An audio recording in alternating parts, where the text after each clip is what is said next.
All right, welcome to episode 4 and track 4 of my album, Blakely May.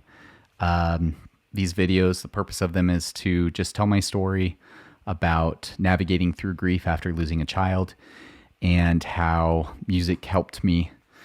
As I mentioned in the first video, there were other things that helped my faith, my religion, my family. Therapy was a big part of it as well. But music has always been something that I've used to explore, how I'm feeling about difficult situations, and I think that's what music is used for a lot of people. So I wanted to share this music about my daughter Blakely. She passed away almost 10 years ago now, and I originally actually wrote and recorded this album over the first year after she passed away, and I released it about a year after. But over time, I grew dissatisfied with how the album had turned out, especially with my vocal performance on it. I feel like I'm a much better singer. I've kind of figured out how to sing better, and decided to redo it and re-release it on the 10th anniversary of her passing. So this song, track 4, is called Kindly Smiling. And basically this song, it kind of shares two opposite experiences that I had after her death. And the overall theme of it is, that life's difficult, basically. But especially after losing a child, that you can get to the point where you feel normal and happy again, but you have to get through that. And so the two experiences I had, the first one was the day that she died. Most difficult day of my life, hardest, worst day of my life. But toward the end of the day, I was walking up the stairs to go to my room, and I was just praying in my heart, asking for help, asking for an experience to help me know that, she was still there, that there is an afterlife. I believed in that my whole life, but an experience like that kind of makes you question, do I really believe this? And as I walked through the door frame into our door from the hall at the top of the stairs, I had the most tangible feeling I've ever had in my life, where it was almost kind of like when you jump into a pool and you go from feeling completely dry to completely wet, like that.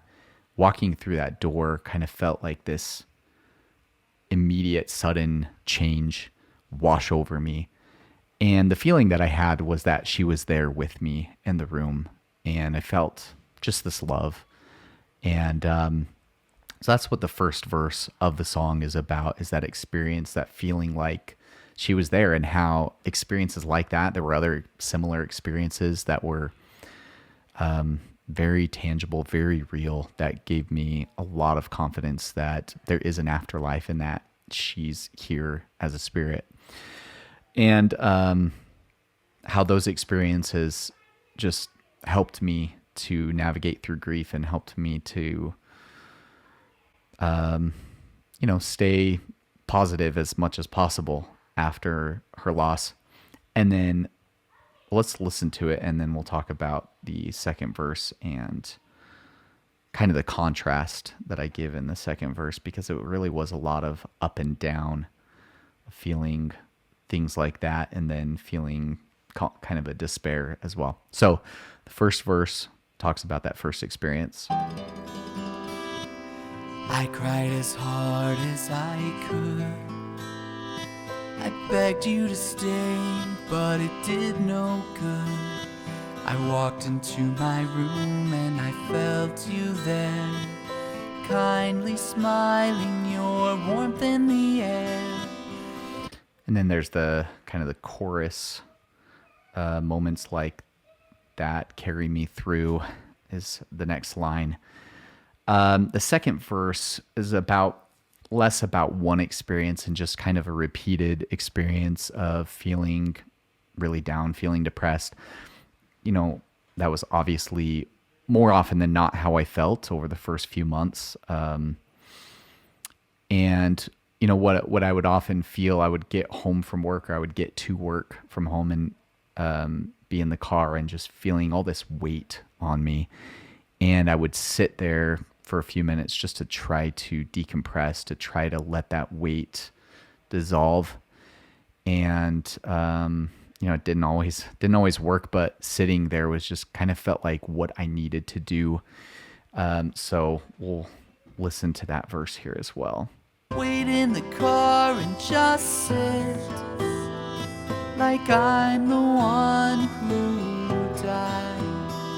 Sometimes I wish it were me, 'cause death seems easier than life. And then it goes on to talk about how moments like that, are really difficult. They weigh heavy on my heart. And then the last part talks about looking forward to being with her again. The song's pretty depressing, so I would say it's probably one of the most depressing on the album. Just the difficulty in living through life and wanting to be with her again. Let's see. This album has the least amount of, I guess, instrumentation, or it's among there. The next one doesn't have any drums, but very light on the drums. On the strings, there's only a cello part. But I love the cello. I feel like it adds so much, and it just brings so much emotion to a song. So I'm going to solo a little bit of the cello part here at the end.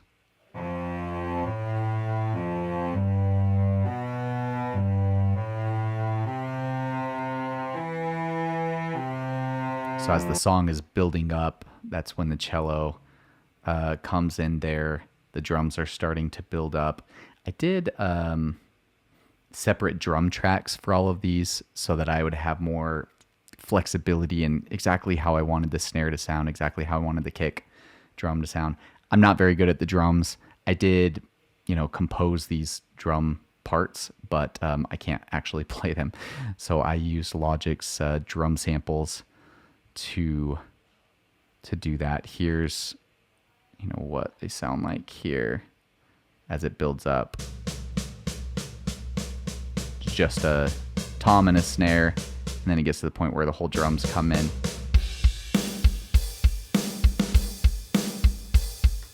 Just for a brief period of time there, and then the song ends on a really soft note. At the very end, we have the second portion of the MIDI piano song.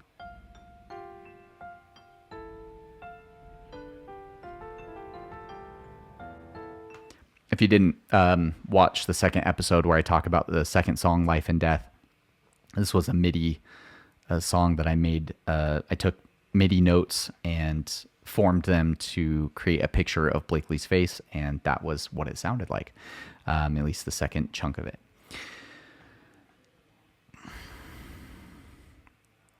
So this album will be released on July 10th, and I'll have information in the description of this video about pre-ordering it and where you can find it online. The album name is Blakely May. The artist name that I'm releasing it under is Rearranging Blue. That was the, I guess, solo project name that I've used ever since I was in high school. I decided to release it under that name after quite a bit of deliberation. But as I've mentioned before, 25% of any profit that I make will go toward researching SIDS and SUDC. So any way that you can contribute, even just by streaming the songs, if you purchase them, obviously that is great as well. Would love to hear in the comments, what you guys think of this album. If there's a depressing song or album that maybe is among your favorites, I'd love to hear that. I think sometimes depressing music can be hard to listen to, but also it can help us to know that, hey, someone else can relate to what I'm going through. And that's what makes music so beautiful, is that shared experience. So would love to hear in the comments what your favorite depressing song or album is. And the next video, we'll be talking about track 5 called Evening. 'Cause I love